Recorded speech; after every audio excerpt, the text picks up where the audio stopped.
सभी अपने जमशेदपुर के सभी प्रेस भाई बहनों को मैं अपने ओर से हार्दिक दिल से स्वागत करता हूं। और मैं इस बैठक में आया था, बैठक के दौरान सोचा कुछ बोल के जाऊं। आपके पूर्वी के अभी विधायक जो हमारे सरजू राय जी हैं, उनके बारे में शुभचिंतक तो थोड़ा बहुत खास करके उनके बारे में विशेष रूप से चर्चा करने के लिए आया हूँ अपने बीच में। और उस बात को भी मैं आपके माध्यम से क्षेत्र की जनता के सामने जन जन तक पहुँचाने का मैं प्रयास कर रहा हूँ कि हमारे सरजू राय जी झारखंड प्रदेश के एक अपने आप को ईमानदार और स्वच्छ छवि के नेता बताने वाले, इनसे भ्रष्ट और इनसे करप्ट इस धरती पर कोई नेता हो ही नहीं सकता। क्योंकि लगातार जब से हमारा ज्ञान है और हमें राजनीतिक क्षेत्र का भी ज्ञान है, सामाजिक क्षेत्र का ज्ञान है, धार्मिक क्षेत्र का ज्ञान है, कभी भी धर्म और सत्य पर चलने का प्रयास इन्होंने नहीं किया। सदैव अधर्म और पाप के रास्ते पर चलकर सत्य के रास्ते पर चलने वाले लोगों को परेशान करने का काम किया है इन्होंने। और इसका जवाब बहुत जल्द इनको मिलने वाला है। और प्रभु ने चाहा तो बहुत जल्द जेल भी जाएंगे। इसका बहुत जल्द आपके सामने इनका सच्चाई सामने आएगा। मैं बताना चाहूँगा कि इन्होंने लगातार जब से राजनीतिक क्षेत्र में कदम इन्होंने डाला होगा, तब से लगातार ओबीसी, दलित, गरीब, पिछड़ा, बनिया वर्ग के लोगों के पीछे लगातार ही पड़ा है।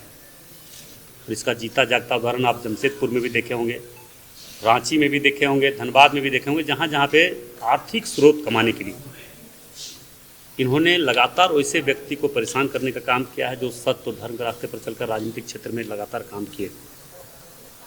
एक दिन भी आप एक भी स्टेटमेंट इनका अपने जीवन काल में दिखा दीजिए। यहाँ के बड़े बड़े माफिया, झारखंड में एक से एक बड़े बड़े माफिया है जिनका काम ही हत्या करना, रंगदारी वसूलना, मर्डर करना, लूट करना, बड़े बड़े घटना का अंजाम देना। वैसे लोगों के खिलाफ कभी भी आज तक इनकी क्षमता ही नहीं हुआ कि वैसे लोगों के खिलाफ हम कभी जवाब दें या वैसे लोगों को हम कैसे सज़ा दिलवाएं। इस पर कभी भी इसका विचार ही नहीं रहा।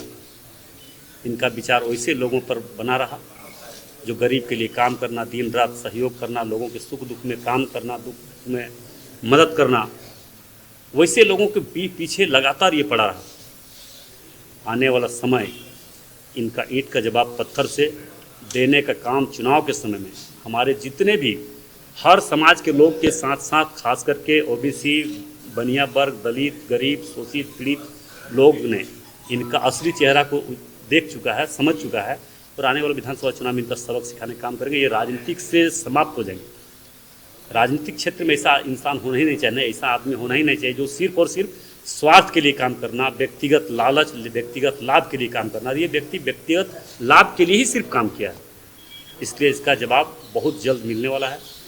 और मैं इन्हें चुनौती देता हूँ।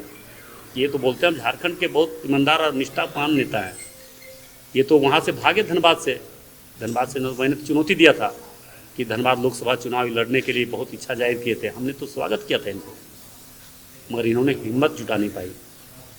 भ्रष्ट व्यक्ति वो सिर्फ ब्लैकमेलिंग करने के लिए काम करते हैं। ये कारपोरेट लोगों को भी ब्लैकमेलिंग करने का काम करते हैं।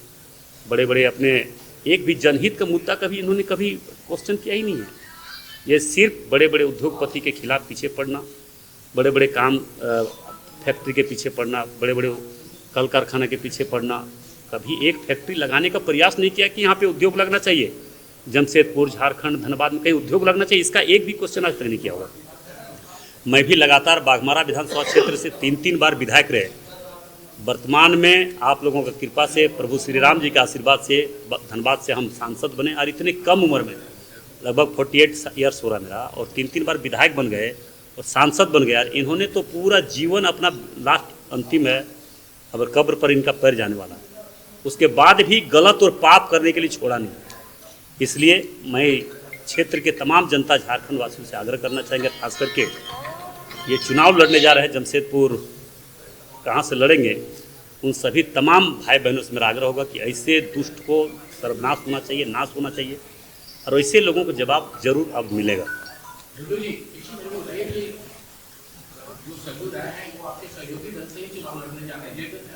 देखिए ये तो बात की बात है, मगर वो ऐसे व्यक्ति बहुत प्रयास किया, बहुत पार्टी में आने के लिए, भाजपा में आने के लिए, मगर ऐसे लोग को भाजपा में जगह नहीं है।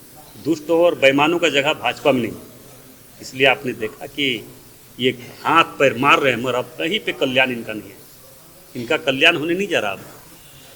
मतलब कि जिस तरह से सर्दी का बाद में आपके खिलाफ नहीं, हम उसके खिलाफ नहीं, हम अपने यहाँ पे एक ओबीसी और बनिया वर्ग के लोगों का एक बैठक रखा हुआ था, उसी में हम आए हुए हैं। मगर आप लोग का जल्दीबाजी, थोड़ा और जगह जाना है आप लोग को, इसलिए हम आप लोग को पहले संबोधित कर दिए। और हम लोग अभी बैठक करेंगे, इसके लेकर चर्चा, आगे का रणनीति तय करेंगे कि हम लोग अपने कैसे आगे का रणनीति कैसे होगा, क्या होगा, कैसे करना है, और फिर से भाजपा की सरकार कैसे बनाना है, उसके लिए हम लोग चर्चा करने के लिए आए। एक सवाल एक जो सवाल करना कीजिए। जी, एक सवाल धनबाद से आपके लोकसभा क्षेत्र से वर्तमान विधायक है राज सिन्हा, उन्होंने चुनाव में आपको कोई मदद नहीं किया था।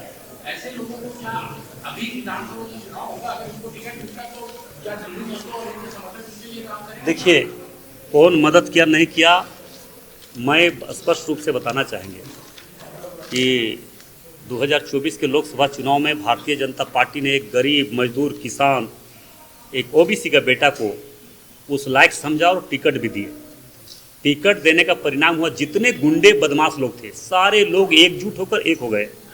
मगर जिनके साथ गरीबों का आशीर्वाद हो और गरीब जिनके पक्ष में खड़ा हो जाए, जिनके साथ सारे समाज के लोग, दलित, गरीब, ओबीसी, बनिया, बैस, सारे लोग खड़े हो जाए, ब्राह्मण समाज का आशीर्वाद मिला, सारे लोग जब खड़ा हो जाए तो ऐसे दुष्टों का कोई परवाह किए नहीं, बिना रिकॉर्ड मत से चुनाव हम जीते। नहीं, देखिए, हम लोग एक बैस वर्ग का ओबीसी का एक बैठक रखे हैं, उसी में हम आए हुए हैं, उस पर बैठ के चर्चा करेंगे कि हम लोग इसी एक आए थे कार्यक्रम में, अपने व्यक्तिगत कार्यक्रम में, उसी लेकर बैठक हुई। सारे लोगों की इच्छा था कि हम लोग आपस में बैठक करेंगे और आगे का रणनीति तय करेंगे। मगर ये जरूर तय है कि आने वाला समय में सरजू राय जिस जगह से जहाँ से भी खड़ा हुआ, इसका पराजित निश्चित है, इसका राजनीतिक वध निश्चित है। जी, पिछले संसदीय निर्वाचन नहीं, देखिए, ऐसे भ्रष्ट नेता तो राजनीति में नहीं होना चाहिए, जो स्वार्थ के लिए राजनीति करता हो, ब्लैकमेलिंग के लिए राजनीति करता हो, व्यक्तिगत लाभ के लिए राजनीति करता हो, ऐसे लोग को टिकट तो नहीं मिलना चाहिए। मगर अब टिकट जो दे नहीं दे उसके लिए चिंता, मगर ऐसे लोग चुनाव में नहीं जीतना चाहिए, नहीं जीतना। जयराम महतो कितना इफेक्ट डालेगा झारखंड का चुनाव? देखिए, हम इस पर कोई टिप्पणी नहीं करेंगे, क्या इफेक्ट कर सकता है, नहीं कर सकता है, किसका कर सकता है। भारतीय जनता पार्टी की बात कीजिए, भारतीय जनता पार्टी फुल बहुमत में सरकार भारतीय जनता पार्टी का झारखंड में बनने जा रहा है। टुल्लू जी, पिछले संसदीय निर्वाचन में सरयू राय जी, जिनके ऊपर आप बात कर रहे हैं, उन्होंने बहुत सारे आरोप प्रत्यारोप आपके ऊपर लगाए थे, और आप उनको जो अभी बातें कही, क्या ये वेंडेटा पॉलिटिक्स नहीं है भारतीय जनता पार्टी? देखिए, वो हम उनका जो चरित्र रहा है, उनका जो कार्यशैली रहा है, राजनीतिक जीवन जो उनका रहा है, वो मैं आप लोगों के बीच में दर्शा रहा हूँ। ठीक है, हम किसी का विरोध नहीं कर रहे, मगर जो गलत आदमी उसका तो विरोध किया। बड़े बड़े माफिया का विरोध हमने किया, लगातार गुंडा और माफिया के खिलाफ तो ढुल्लू में तो लड़बे किया है, और ये भी माफिया का संरक्षक है। ये बड़े बड़े माफिया के खिलाफ आज तक एक आवाज़ दिखा दीजिए, एक स्टेटमेंट आप लोग दिखाइए हमको। आप लोग से भी बहुत बार रूबरू हुए होंगे, एक भी स्टेटमेंट ऐसा दिखा दीजिए जो हत्या करने वाले के खिलाफ कभी बोला हो, रंगदारी मांगने के खिलाफ बोला हो, किडनैपिंग कोई किया उसके खिलाफ बोला हो, बड़े बड़े गुंडे लोग के खिलाफ कभी आवाज़ उठाया हो, दिखा दीजिए एक स्टेटमेंट। इनको ओबीसी के साथ हम सभी वर्गों से आग्रह करना चाहेंगे, ऐसे लोग का विरोध होना चाहिए जो सिर्फ और भ्रष्ट और करप्टेड है। इनसे बड़ा भ्रष्टाचार और करप्टेड कोई नहीं है, ये आप लोग जरूर जानते होंगे, और इसका विरोध होना चाहिए, इसको राजनीतिक समाप्त होना चाहिए। और इनका और अगला बार आ रहा है, बहुत जल्द आ रहा है, इनका और काला चिट्ठा हम दिखाएंगे आपको, आप लोगों के बीच में जरूर हम प्रस्तुत करेंगे, ताकि आप लोगों के माध्यम से जन जन तक पहुँचे। ऐसे भ्रष्ट आदमी का खुला चेहरा, चरित्र इसको लोगों तक पहुँचना चाहिए, क्योंकि ऐसे लोग सिर्फ यह चुनाव स्वार्थ के लिए जीतता है, क्या बोलता है, मुद्रा मोचन करने के लिए जीतता है। तो एनडीए का एक सीट लॉस करेगा, ये भी आप देखिए, अभी क्या हो रहा नहीं हो रहा तो आगे वाला समय बताएगा ना। टिकट कैसे आप बोल दिए मिल गया, तो ऐसे भ्रष्ट आदमी टिकट मिलना ही नहीं चाहिए, और मिला भी है तो यहाँ की जनता उसको जवाब देगी। नहीं, टिकट दिया नहीं दिया, पार्टी दिया नहीं, उसको जवाब मिलना चाहिए। इससे भ्रष्ट नेता राजनीतिक क्षेत्र में नहीं आना चाहिए, सिर्फ ब्लैकमेलिंग करने के लिए, मुद्रा मोचन करने के लिए, लोगों को परेशान करने के लिए, गरीब, शोषित, पीड़ित, ओबीसी, बनिया वर्ग के लोगों को तबाह करने के लिए। ऐसे लोग चुनाव में जीतना ही नहीं चाहिए, ऐसे लोग आएंगे नहीं। अब समझ चुके हैं क्योंकि इनका असली चेहरा चरित्र पूरे झारखंड के लोगों ने समझ चुका है। अभी देखिए धनबाद में एक से एक हत्या हुआ, धनबाद में आप देखते हैं आए दिन हत्या होती है। एक भी स्टेटमेंट इनका दिखा दीजिए। ये माफिया गुंडे लोग को संरक्षक है, उनसे भी पैसा मिलता है। जो क्राइम करता है, बड़ा बड़ा क्राइम होता है, मर्डर होता है, किडनैपिंग होता है, उससे भी पैसा लेने वाले लोग हैं। इसका जांच होगा तो दूध का दूध और पानी का पानी सामने आ जाएगा। क्योंकि आज तक वैसे लोगों के खिलाफ जब बोला ही नहीं है तो इसका मतलब हम सोचेंगे साठगांठ जरूर होगा। इनका कोल्ड टेस्ट निकालिए, देखिए बड़े बड़े माफिया गुंडा लोग से इनका संपर्क होगा, ये जांच के परिणाम सामने आ जाएगा।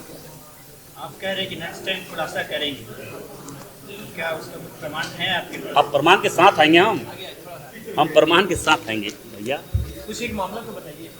नहीं, वो अब सामने आएंगे, दूसरे टर्म में आएंगे। अभी हम लोग बैठक किए हम लोगों को,